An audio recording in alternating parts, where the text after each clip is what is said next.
Uhuruchi ọma nọ, ụmụ aja ala Igbo, ekenekwa m unu. Ana m ekene nwoke na-ekene nwaanyị. Tata bụ Eke. Ọkwanụ nwa bụ onye nke gị, Nwaada Gbarọma Ụzọ Mmiri.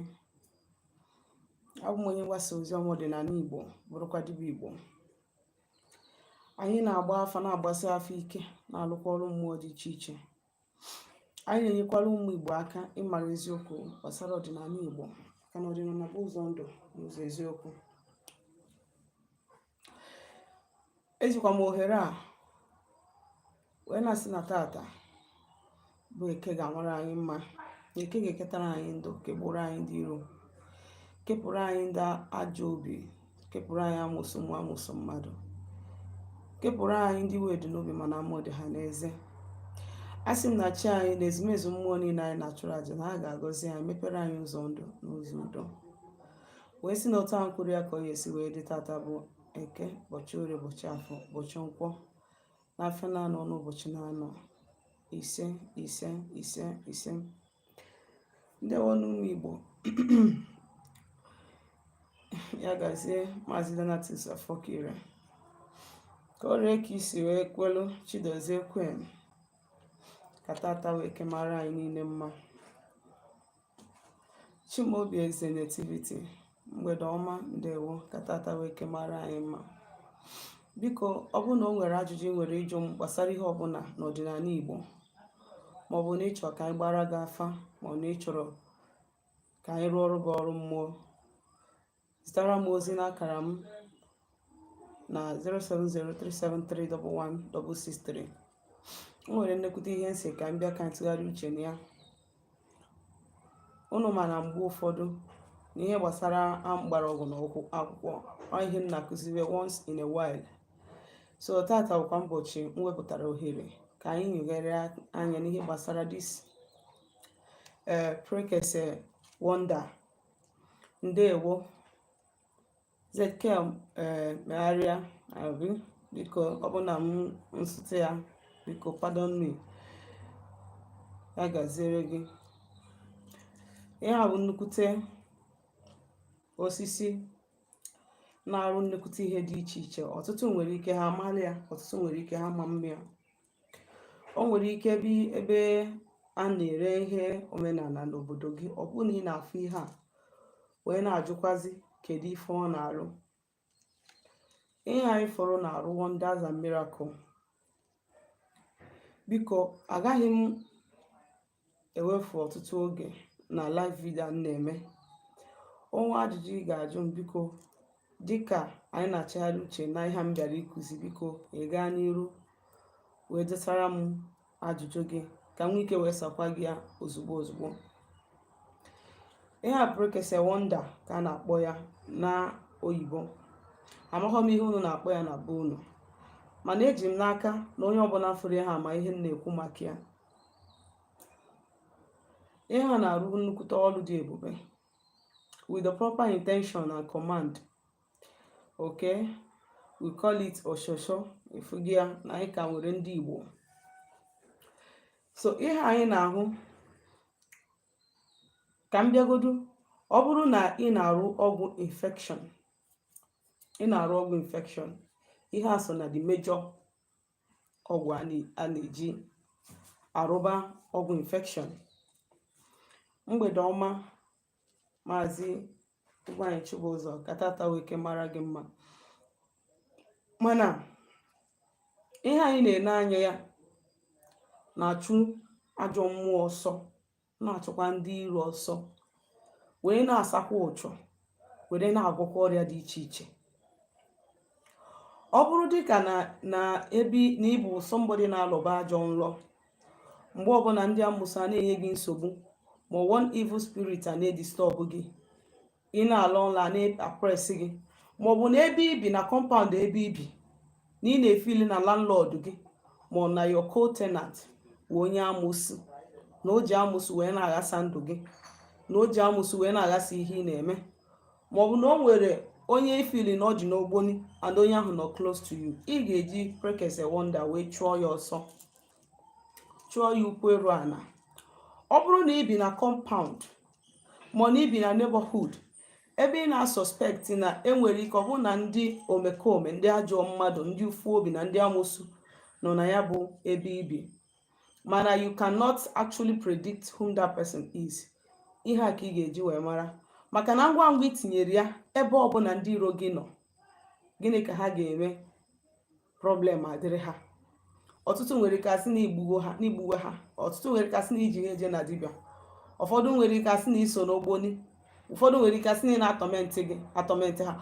Ọ bụrụ na landlord ebe ibi na practice cultism, ma ọ na-manipulate gị in one way or the other, ọkachasị ndị a na-abụ ha biri na be mmadụ nwerezi ife ha na-eme na-agara ha, biko mụọra m Prekese wonders.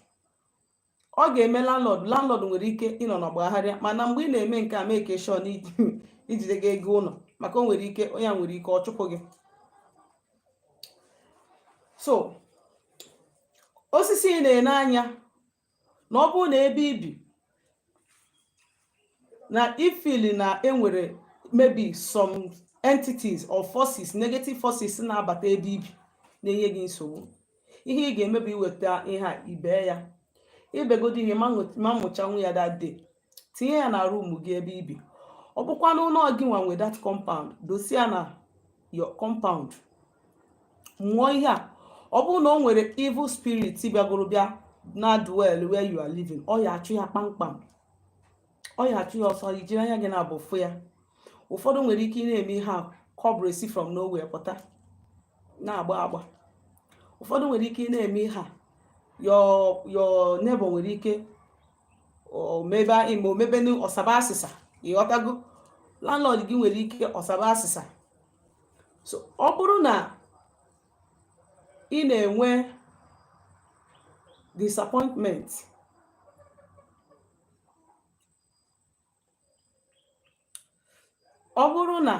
disappointment, n'ihe ị na-eme, n'ebe ọ bụla itiri aka, ma ọ bụ dịka na ịbụ somebody na-abụ maybe na ị na-achọ ọrụ, ka m were ya na ị na-achọ ọrụ and na ị na-idiri ije. Mgbede ọma, ndewo Ijian Nwachukwu, ka eketa ata mara gị mma. Ọ bụrụ na ị na-eje for interview,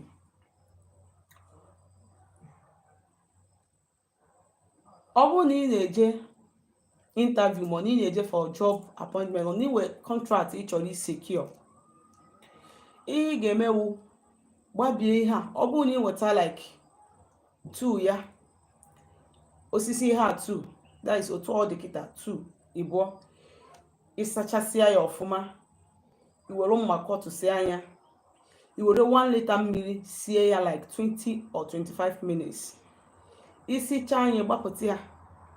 Nke ahụ isiri esi, ọ bụrụ na ị na-eje interview ma na o nwere job ị chọrọ secure and ị na-atụ egwu na enwere ike ihe ọma ama mkpọ gị, were ya saa iru gị. Ndị na-efili na ha nwere ụchụ, ihe a bụkwa nnekwuta ihe eji asa ụchụ. Ọ bụrụ na ị chọọ iji ya wee saa ụchụ, ị ma na ị ya asa ihe eji ya wee saa arụ for 7 days. Ị ga-eji ya wee saa arụ for 7 days and ị na-asa arụ na ị ga na-ekwubi okwu ọma na okwu ngosi n'isi gị. Mana ọ bụrụ na ị chọrọ ije for job interview ma na o nwere contract ị chọrọ secure, were ihe anụnwa mmiri ahụ isigoro esi were ya saa iru gị. At least ọ bụgodu na ị eje like in 3 days time, bido tata were ya sabiru, even the day ị eje were ya saa iru. Ọ bụrụ na ị afụ ihe dịka all this ihe spiritual oil, this is just an addition, ọ bụrụ iwu, but this alone can go far, it can do wonders for you.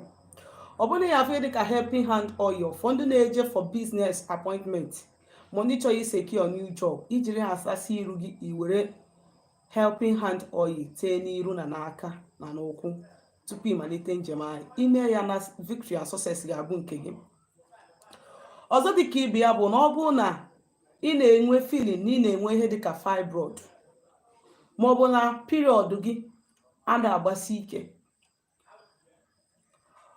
ọ bụrụ na period gị, ọtụtụ ụmụ nwanyị emisigo periods ha for months, ha na-ahazi afụ nsọ nwaanyị ha for months. ụfọdụ nwere ike ọ bụrụ as a result of hormonal imbalance, ụfọdụ nwere ike ọ bụrụ as a result of infection, one reason or the other. Mana ọ bụrụ ihe ọbụla mee gị mere na ide afụzi nsọ nwaanyị gị ka o si kwesị ị na-abịa, mana ọ naghịzi abịa chacha, ihe ị ga-eme bụ welu mmiri ha tii ya ahụ isigoro esi ka m na-ekwu okwu ya, were tii ya ahụ ṅụọ ya just short, empty stomach before iri nri ụtụtụ. N'abalị irisia nri ọ dịghị ka nri riri agbadago ọ digestigo, ịṅụkwa ya short. Ime nke a within the space of 4 days to 7 days, ọ bụrụ na ị naghịzi afụfe period gị cha, ọ ya eji speed, ọ ya eji ike na ebube wee na-achịta azụ. Ọ bụkwa na ị na-afụ period gị mana ọ na-adịba scanty, ọ dị agba otu o si kwesị ịgba, ọ ga-eme gịnị? Ọ ga-agbawa ọfụma dịka o si kwesị ịgba. Anyị mana ọ bụrụ na nwaanyị anaghị afụ nsọ ya ka o si kwesị, na nwaanyị dị otu ahụ na ihe dị n'ọmụmụ na-afịa ya arụ, nke ahụ adịwaga. Ọ bụrụ na ị na-suspect early signs of fibroid, ọ bụrụ nsị fibroid onye nke ya nọgo 10 years esi na agbara ọma kụzi n'ọwa ọkụrụ, early sign of fibroid, ndị aka na-ebido na-ekobere afọ too much, nwa tii ihe a ọ ga-agbari ya ịfụ ya n'anya. Osisi a bụ osisi na-arụ ọrụ dị iche iche. Otu ọnọ kịta mara m ihe a na-ere ya ebe nnọ ihe a na-ere ya otu a is 15 naira. 15 naira. Ịghọtago? Mana enwere ike gị bịa be m nje weta ha, sachaa ya ọfụma, sie ya, gbanye gị ya, nye gị instruction ka ị ga-esi wee na-eyuzi ya, na-agị nnukwu ego. Ihe anyị ji akụzikwanụ ụmụ ihe a mgbe ụfọdụ bụ nke anyị ma na-arụ ọrụ, tested and trusted, na ọ bụrụ na ịnụ na onye a kwuru ihe test godishon ọ na-arụ ọrụ. Ihe anyị ji akụzikwanụ ya bụ maka ndị na-enwe ụka ọha ha na ndị na-ebe dị anya, ka ha nwike wee were ya wee gịnị wee nyere onwe ha aka. Ọ bụrụ na o nwere ajụjụ anyị nwere ịjụ gbasara ihe a, ọ bụrụ nkụzicha ya mmadụ eburu the question special bata na WhatsApp m. Ọ bụrụ na o nwere special question ị chọrọ ịjụ gbasara ihe a, jụọ ya kịta ka nsa gị ya. Ndewo. Okay, yeah, time for question and answer. Ndị jụgoro ajụjụ ka m bịa zawa ajụjụ nụ. Onye nke a sị, especially for newborn women, they use it to cook ji mmiri ọkụ for after delivering a new child. Okay, ọkwụ na afụ gị ya kịta, ọkwụ na afụ gị ya. Ekele dịrị Chukwu na onye ka testify na a ga consume nwe ya, because there were a lot of people na to this kind of all these herbal stuffs egwu na enwe ike ya nwụọ ya ọ rapụ isi ọwa si na ọ na-agwọ jee gwụwa ya afọ, you understand. But ekele dịrị Chukwu na afụgo another person listed, even what I've not mentioned here, na ọ na-anị ya na ọ bụ na nwaanyị nwụọ nwa na a na-eji esi mmiri ji, na a na-eji esi mmiri ji ọkụ, so that ka the person nwee ike nwụọ ya ka o nwee ike gịnị cleanse afọ onye ahụ. Ndewo. Okay, I can say, what is the meaning of your do arụsị Amadioha when he alive? Aghọtara m nke a degharịa ya. My afa is showing that my chi do arụsị Amadioha in his life. Ọ bụ na chi gị fere arụsị Amadioha, ihe ọ pụtara na ọ rụrụ ya ọrụ, na o ji Amadioha wee rụọ ọrụ, maybe na ọ wụrụ dibịa n'oge nke ya, and Amadioha ka ọ rụrụ ọrụ, ọ ihe ọ pụtara. Dịka ndị ụka na-asị, I rebuke you in Jesus name, but I set you free in Jesus name. Na afọ Amadioha ka o ji wee rụọ ọrụ. Ndewo. How many years will take your chi to bless you?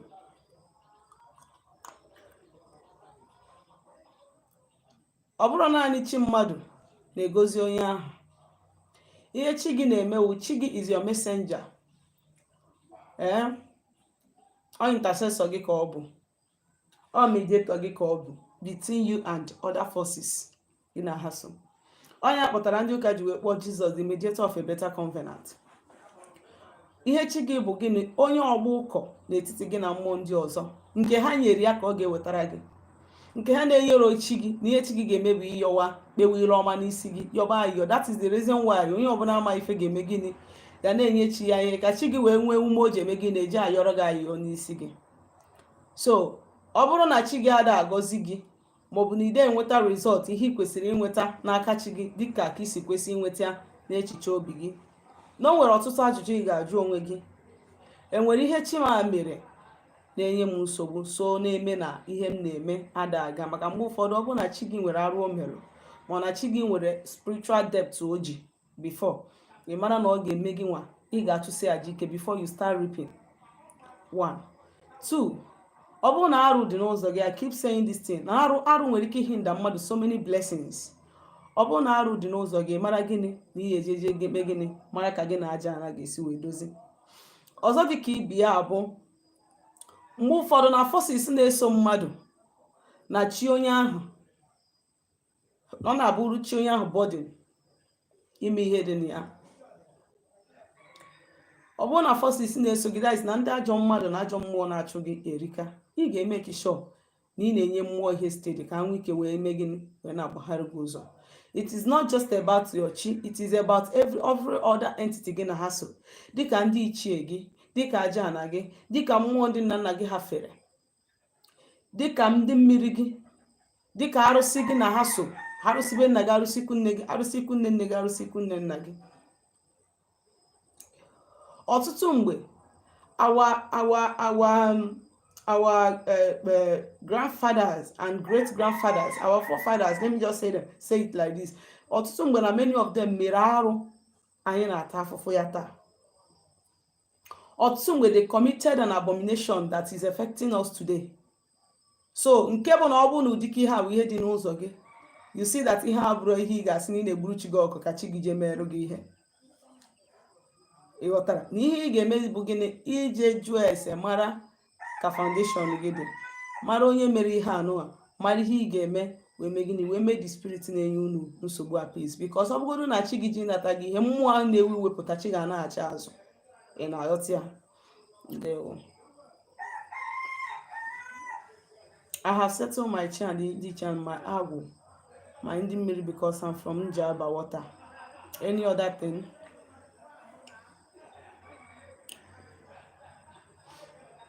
Ihe ndị anyị na-ajụ m akọwasịgo m gị na ajụjụ nke ọzọ ị jụrụ m. My alpha is showing me that my chi do arụsị Amadioha when he's alive, because my chi is from my mother village, and alpha is telling me that the arụsị wants me to give him food. Arụsị ọ na-achọ ka inye ya nri? Okay, chi gị ọgọrọdị mmụọ adịka aka ji ọfọ ka ọgọrọdị mmụọ dịka dibịa. And arụsị ọ na-achọ gị nri n'aka na otu one, ọ na-achọ gị nri n'aka na ụdị na ị ga-asa avụ ya na ị ga-eji afọ ya wee rụọ ọrụ, ka ọ na-achọ gị nri n'aka na ụdị na ọgụ nwa jos jee setụlụ ọnya jebe? Ka nghọta ka mara ka m ga-esi wee zaa gị ajụjụ a. Is there any spiritual causes of siblings conflict? Mgbe ụfọdụ ọ na-enwe. Yes, because the spiritual controls the physical. Ihe ọbụla na-eme na mmụọ na-determine ka physical life ga-esi wee dị. Apart from ndị iro, okay, apart from ndị iro, that is ndị iro itinye ọgbaghara n'etiti nwanne na nwanne, ma apart from ndị iro ime nwanne ịhụ nwanne gị amana nwanne gị, enwere some other spiritual factors nwere ike ime gị, nwere ike ibute such thing. Ọ bụrụ na otu ị nọ kịta now, enwere ike it can even be cause of reincarnation. O nwere ike ịbụ cause of reincarnation.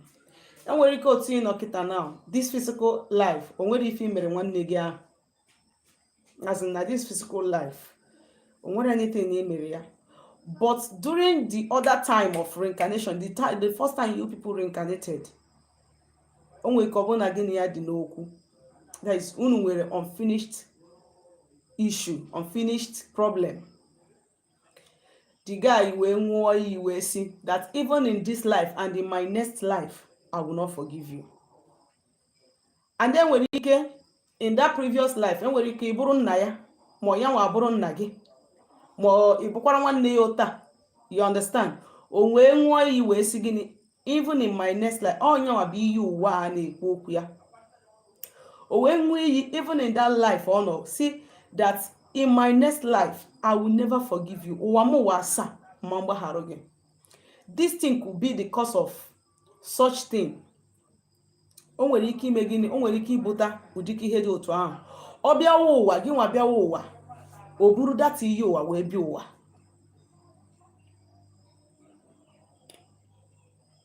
O buru data iyi ụwa wee bịa ụwa, gịnị, o bido mee gịnị, play we. Ọ bụrụ nwa nsogbu. Ihe ọbụla i mere ama ndị ya mma. Imele na ọma ndị ya mma. Ọ ka so n'ihe aha anyị na-ekwusị na mmadụ nwere ike ụwa nke ọ bịaburu ọ tachara afụfụ ihe o mere, ọ bịakwa n'ụwa nke ọzọ tabịa. Ọkwa na water the thing. So nwee ike ọ bụrụ na aro ndị iro gbara. O nwere ndị na-emere mmadụ nwanne na nwanne ọgwụ sị ha gịnị, otu ị nọ eji na anya fụ nwanne gị, because ọ bụ na unu unite abụrụ one force, you will pull down trees and forces. Onye anya owe before na realize onwu na oje gbaa ya na aja n'ịma njikwa anya wefu ya mana ọma nji anya wefu gị. Ụdị ihe dị otu ahụ na-adị. Ọkwa na aghọta. Ndewo. Okay, aka ji ọfọ. Ọ bụrụ na your chi was an aka ji ọfọ of that arụsị Amadioha. Ihe gị nwanne dịrị ịchọpụta iju afọ ahụ na-agwa gị ya ahụ, what is now your relationship with that Amadioha? Does Amadioha want you to serve them as maybe na ihe mechabụrụ aka ji ọfọ of the deity? It will help you in your intention. Dịka ị na-achụ aja, ọ ga-enyere gị aka. Ọ chọrọ ka m bịa bụrụ aka ji ọfọ in future, maybe time meru bụ oge ka na-abịa, ka ọ wụ na ọ chọrọ ka m jiri afa ya wee zọọ ndụ. Yes, because chi gị nwere ike ịrụ ọrụ dịka aka ji ọfọ bịa ụwa ọzọ ọ bịa ụwa dibịa, is possible. You understand? Ka ọ na ọ chọrọ jos ka m chụkwa ya and ijụkwa o nwere ụgwọ chi gị ji na ndụ ya o ji arụsị ahụ, o nwere covenant ya na ya ka ị pụrụ ọ na-emezuru. Ihe ndị a ka ị ga-ajụ. Ị na-aghọta ya? Ndewo. Maka ihe ị ga-aghọta na mmụọ ọbụla na-anaghị oke, aịda na o nwere problem na-abịa n'ụzọ gị ọ chọrọ iwepụrụ gị, mana o nwere ihe ọma nọ n'ụzọ gị ọ chọrọ ka o ru gị aka. So mmụọ na-anaghị ihe inwe ya nye ya, inweghị ya were ọjụ ya tụọ ya, inweta inye ya. Okay. Good evening. Nnukwu nwaanyị Nkechi Okonkwo. Ị mana yesterday ka m chọrọ ịkpọ gị, mana yesterday wụ afịa anyị maka nsi adị busy mbọsị afịa, so emekenwuru m ya, and today eje m ọrụ mmiri, because I will still call you. Ma m na ahụ ji unu. Ndewo. Okay, onye nke a sị, when Prekese is being applied, be it washing of the face or bathing, must one stay clear from sex in this regard? Okay. Ọ da anapụ sex. Ma nwaanyị nọ na nsọ ga-use Prekese. This is a very, very good question. An intelligent one for that matter. Ma nwaanyị nọ na nsọ ga-eme gịnị? Ma nwaanyị nọ na nsọ ga-use Prekese, especially the burning one.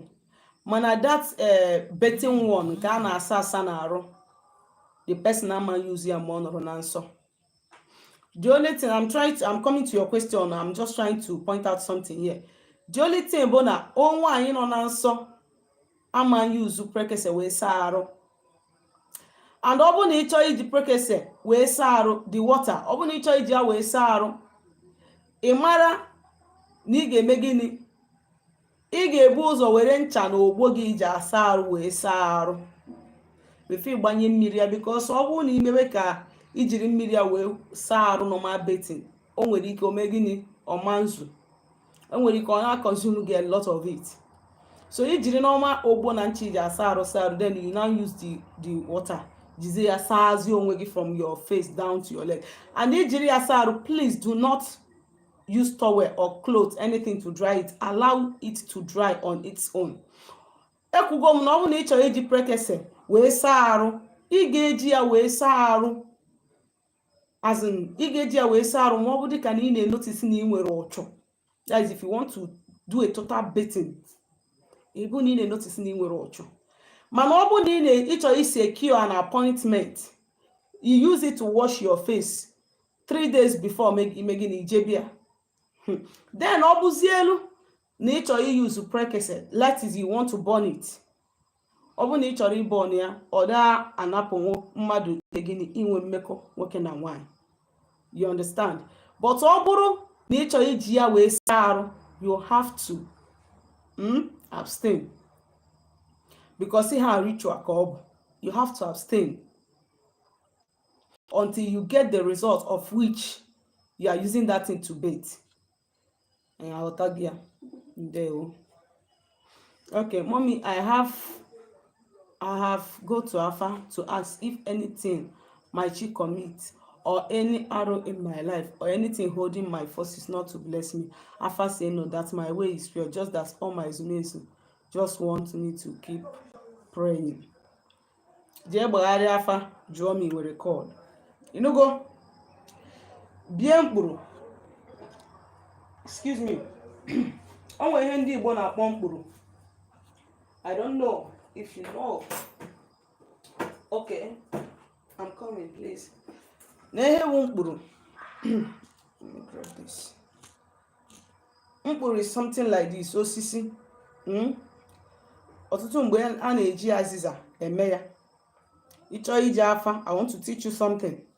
If you want to go to afa now concerning that thing, ọ bụrụ na ị na-eje eje n'ụkwụ, ọ bụrụ na ị chọrọ ka agbara gị online, ọ dịzie iche. Mana ọ bụrụ na ị chọrọ ije eje n'ụkwụ gị, ihe ebi mkpụrụ na-abụ, ihe akpọ nke a.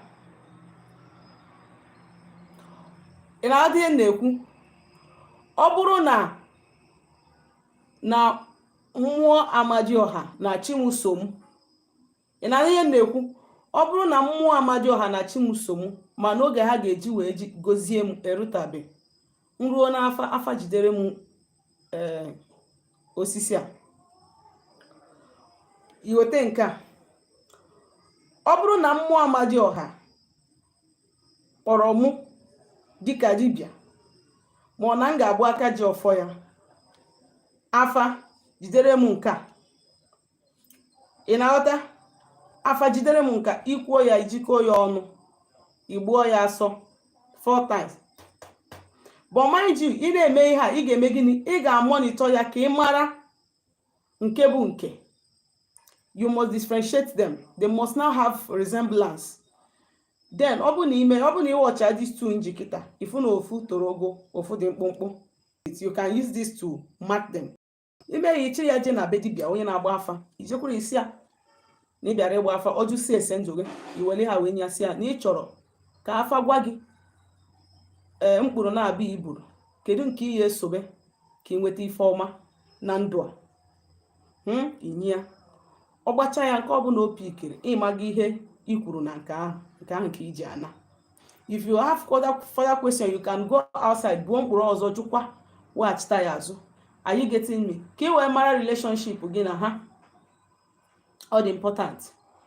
Ka ị wee mara relationship gị na ha, ka ị wee mara ka ọ hapụ ịbụ ọ bụrụ na ị kwesịrị ịrụ ha ọrụ arụ, ị na-ene anya ka a bless ya gị, meanwhile bidobere ha ya chọrọ ka ị rụọ. Ndewo. Okay, what can someone do about this sibling conflict? I am having an issue for a long time. Ihe ga-emewu na ị ga-ebu ụzọ wee chọọ ihu aja ana. First of all, ịchọ ihu aja ana bụ unu ikpesara ha. Chọọ ihu ndị ichie kpesara ha. ọ bụrụ na nna gị ka dị anwụgo anwụ, ị chọọ nna gị kpesara ya. Ọ bụrụ na nna gị dị ndụ, ị chọọ nna gị kpesara ya.